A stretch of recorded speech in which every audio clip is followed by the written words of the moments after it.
अशोक तुलसीयान जी। जय गुरुदेव। परम पूज्य गुरुदेव, आपके चरणों में कोटि कोटि प्रणाम। गुरुदेव, दुर्गा सप्तशती में लिखा है कि जो माँ दुर्गा जी को अपना सर्वस्व अर्पण कर दे उसको तो शरणागति मिलती है। माँ ने जितनी समझ, जितनी सामर्थ्य, जितनी शक्ति दी, मैंने अपना सर्वस्व अर्पण कर दिया। महाराज जी, कुछ तो कारण है कि इतना होने पर भी पूर्ण शरणागति नहीं हो रही। कृपया मेरे मन की इस दुविधा को अभी आपने समर्पण किया, आपको याद है इसलिए आपने समर्पण नहीं किया। ये अहम स्मृति है ना, अहंकार विमूढ़ आत्मा करता हमिति मन्यते। मैंने ऐसा किया, क्या समर्पण किया? कुछ नहीं। आपको याद कहाँ है?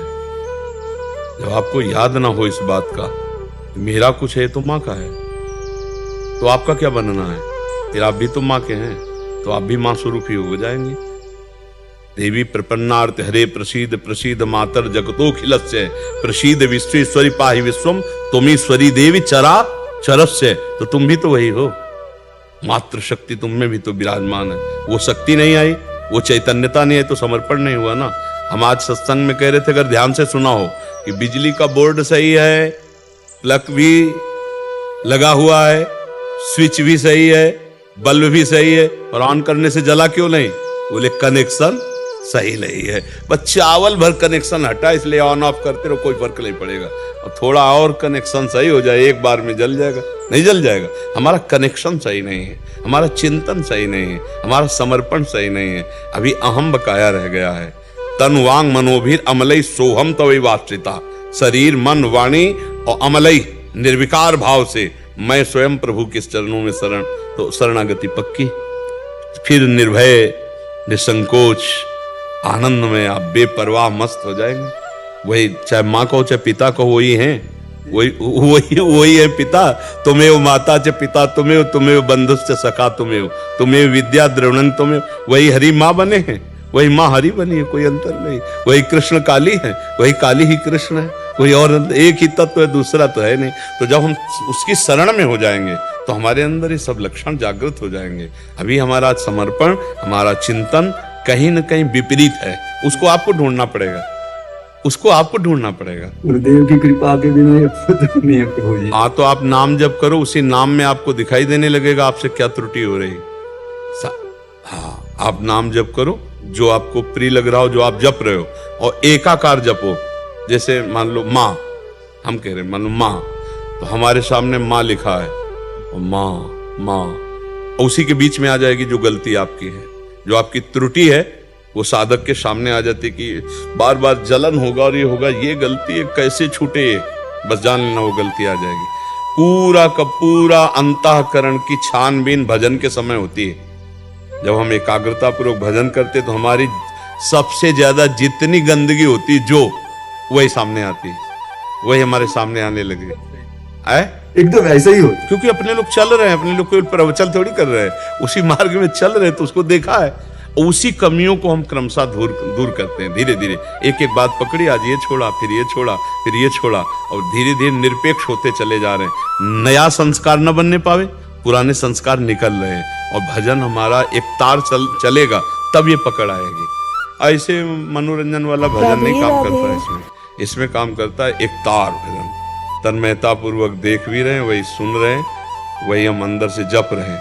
फिर उस समय सारी कमियां आ जाएंगी आप में, जो जो कमी है वो उस समय दिखाई देने लगेगी। ये कमी है, ये कमी है, ये कमी है। बस उन कमियों को अपने दिमाग में नोट करो और धीरे धीरे हटाओ, तो आप शरण में माँ के होते चले जाओगे। हाँ, कुपुत्रो जायते कुचिदपि कुमाता न भवति। उन्होंने तो प्यार ही किया है।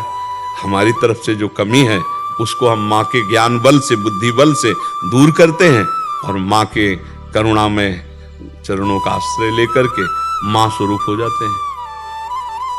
चिद चिद लक्षणम, चेतन अचेतन वही तत्व है, उसी में लीन हो गए, तब हो गया। माँ में इतना चिंतन करे कि अपना स्वरूप माँ में हो जाए, तभी माना जाएगा कि आप माँ के पूर्ण शरणागत हो गए। नहीं, हाँ, ये ढांचा केवल है, अंदर मंदिर में माँ ही बैठी है। तो माँ ने इतना तो ज्ञान करा भी दिया है, अनुभव में नहीं आया। बस अनुभव बिना ज्ञान। जैसे मान लो हम कहा कि खीर बनाने की पूरी प्रक्रिया पता है, पर कभी बना के नहीं खाया, तो अधूरा है ला प्रक्रिया। एक बार चक बना करके खाए तो ये बात अनुभव में आ जाए, तभी अनुभव गम में भजे जय संता।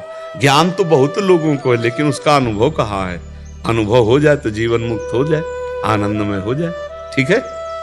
महर्षि, जैसे हमें प्यारी जी श्री जी राधा रानी से प्रेम है और उनके भक्तजनों को उन पे पूरा दृढ़ विश्वास है और वो प्रेम भी करती हैं हमसे, तो वैसे ही जो माँ के भी बहुत सारे भक्त हैं, तो माँ भी कृपया करके वीडियो को स्किप ना करें, वीडियो को पूरा देखें। राधे राधे। वैसा ही प्रेम दुलार वैसा आप सच्ची मानिएगा कि माँ को जो नहीं भजते उनको भी माँ दुलार कर रहे हैं, फिर जो माँ को भज रहे हैं उनको दुलार कैसे ले करेगी? देखो ना, पूरी सृष्टि का पालन पोषण माँ के द्वारा ही तो हो रहा है। आद्या शक्ति त्रिगुणमयी माया माँ भगवती अम्बा ही तो पूरे जगत का पालन पोषण कर रही हैं। हरि की शक्ति से तो सब हो रहा है, तो शक्ति स्वरूपा यही तो है माँ, यही तो जगदम्बा है। तो हमें लगता है यदि हम प्यार से भजन करेंगे तो निश्चित यही सब हैं। आपसे सच्ची कहते हैं, आप सीता कहो, राधा कहो, दुर्गा कहो, काली कहो, अम्बा कहो, वो महाशक्ति है, वही सब परम तत्व है। 10-20 तत्व नहीं है, एक ही है। लीला में अलग अलग लीलाएं, कहीं माँ का शांत रूप है, गौरी शांत रूप, कहीं विकराल चामुंडा भद्रकाली विकराल, कहीं विकराल कहीं शांत, उन्हीं के सब रूप है। हम अगर प्यार से माँ को भजेंगे तो भगवत प्राप्ति भी हो जाएगी, ब्रह्म बोध भी हो जाएगा, जो चाहोगे वो हो जाएगा। पर इतना मानना है कि माँ से बढ़कर कोई नहीं है, बस ये अंदर मान कर के भजन करे तो उसको सब कुछ प्राप्त हो जाएगा। जैसे रामकृष्ण परमहंस जी को कौन सा तत्व बोध नहीं, कौन सा ज्ञान नहीं, और भद्रकाली माता के उपासक थे, सब कुछ ज्ञान प्राप्त है उनको, सारा ज्ञान उनको प्राप्त हो गया। तो मतलब अपनी उपासना में हमें जो दृढ़ रहना, उसमें दृढ़ रहना। उपासक को ये मानना होगा कि जिसकी हम उपासना करते हैं उससे बढ़कर कोई नहीं है। जब ये मानेगा तभी उसकी आसक्ति उस पर होगी, वो चाहे जो उपासना। जैसे हम राधा चरणों के उपासक हैं तो इसके आगे कुछ नहीं, आप माँ के उपासक तो माँ के आगे कुछ नहीं, राम उपासक राम के आगे कुछ नहीं, शिव उपासक शिव के आगे कुछ नहीं। तभी समझ में आएगा, क्योंकि उनके सिवा कोई है नहीं।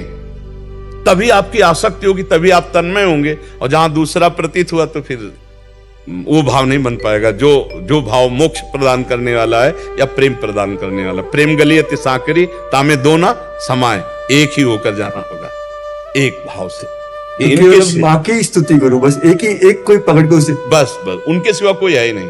तुम ईश्वरी देवी चराचर से, तुम ईश्वरी देवी चरा, तुम ही ईश्वर हो, तुम ही चराचर जगत हो, दूसरा कोई नहीं। देवी जी के लिए तुम ईश्वरी देवी चराचर से।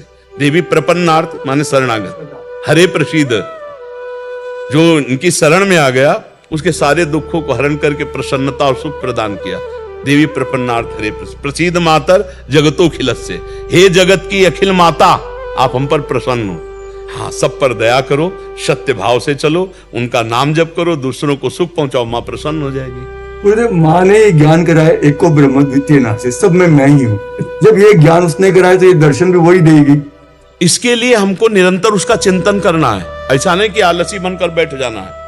अनन्य चिंतयन्तो माँ, दिन रात एक बार की माँ एक बार अपने चरण में बैठा ले, एक बार अपनी ज्योति से आप ज्ञान करा दो कि आप क्या चाहती हो, जो साधना आप चाहो मैं वैसा ही करूं। जिस दिन विकलता आ जाएगी उस दिन कहना नहीं पड़ेगा ये भी बात जान लो, माँ ज्ञानी नहीं, या देवी सर्वभूतेषु बुद्धि रूपेण तुम्हारे अंदर, तुम्हारी बुद्धि में ही वो बैठी हुई है। बुद्धि में प्रकाश नहीं हो रहा जी, लेकिन इस जबान को रगड़ो, माँ माँ, दुर्गा दुर्गा दुर्गा, राधा राधा राधा राधा, रगड़ो, तभी अब कह रही जबान को रगड़ो। अभी मलिनता नष्ट हो जाएगी, तेज प्रकट हो जाएगा। बिना भजन के